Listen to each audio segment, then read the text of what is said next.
Hey guys, welcome back to Tidy Time. Today I'm going to show you how I make mashed butternut squash. I'm actually going to use butternut squash in replace of mashed potatoes. What I quartered some butternut squash. Actually, I quartered it because I tried to cut it in half and I didn't cut it evenly in half, so I ended up, it looks like a half and then there's quarters. Anyway, so I baked these in the oven. I individually wrapped each section, right? I put some butter in the place where the seeds were, and I put a little bit of brown sugar and salt and pepper on them. Now, this is what it looks like after being baked in the oven for an hour. I'm going to pull all of this out of the skin, and I'm going to put it in this pan. So I'm just going to take all of that out of the skin, put it in here, and then I'm going to add salt, pepper, butter, and a little bit of half and half. And I'm going to mash, just like they're potatoes. I'm going to mash that with my potato masher. Okay, so that's where we're at right now. Like I said, I'm only showing you a couple of the pieces that I baked here. And I wrapped them individually. Okay, here's the other one. You can see it. No, you can't see it. All right. Okay, this is what it looks like. Okay, like I said, I put butter in here where the seeds were, salt, pepper, and then brown sugar and wrapped. Same thing, butter, brown sugar, salt, pepper, and wrapped them all up. Now I'm gonna pull all of that out of the skin. I'm gonna put it into my saute pan that's over there. And I'm gonna add a little bit more butter, salt, pepper. Hey guys, I'm back. So I've taken this one section of the squash out of the aluminum foil, and see how the stuff is still in, the juice is in there? I poured off whatever was inside the aluminum foil.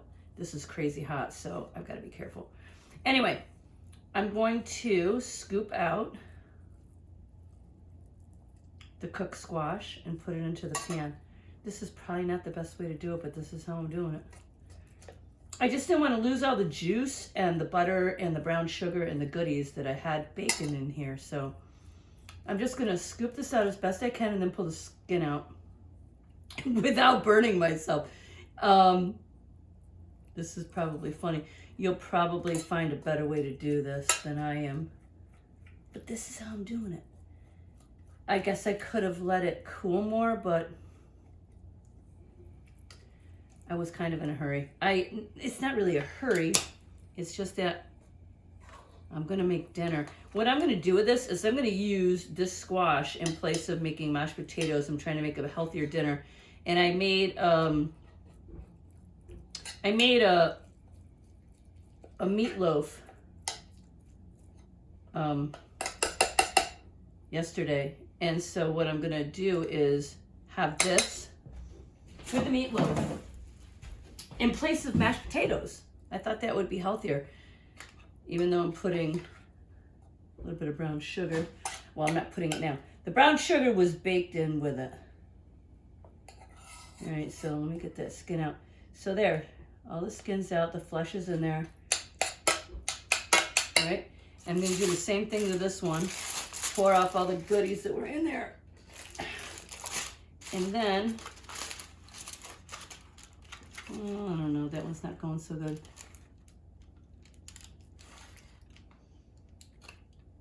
Okay, that's working. See, when it's cooked enough, you can just scoop it right out. Perfect.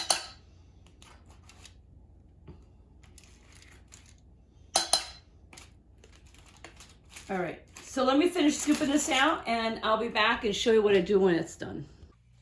Okay guys, so I've taken all of the squash flesh out of the skin and it's here in the pan. And I'm just gonna mash it, just like I would mash potatoes after you boil potatoes. Again, these squash are roasted in the oven. But I'm just gonna, like I said, just mash, mash, mash, like you would mash potatoes. Now, I'm gonna turn the stove on. Oh my goodness, like a medium low while I mash.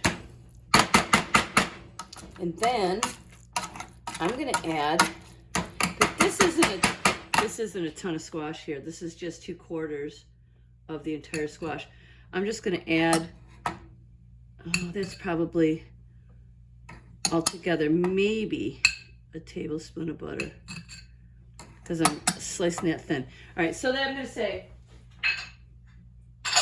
that's a tablespoon of butter. I'm gonna mash that in, and then I'm not gonna put any more salt or pepper in because I salt and peppered this when I got ready to bake it. Remember I told you a little salt, pepper, and a little bit of brown sugar, and then wrapped it in the aluminum. So what I'm gonna do now, I'm just gonna drizzle just like a tablespoon of half and half. I think that's plenty. And just gonna keep mashing.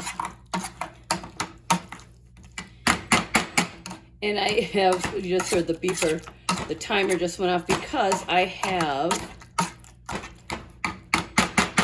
a slice and a half of meatloaf reheating in the oven, and I'm gonna have this with my meatloaf instead of mashed potatoes. You know, and you could probably season this with anything else that your heart desires, but this, I'm just gonna try and go with the minimum right now. That's it. What I really wanted to go with it, meatloaf, I really wanted mashed potatoes and gravy, but I thought this was being good. Maybe it's not. Show you what it looks like when I serve it up. You guys, there's the end result. I'm thinking you can probably see the steam coming up. So that's it. Look at this. Well, there's a video from my meatloaf. And here's with the mash. Oh my goodness. Oh, so hot.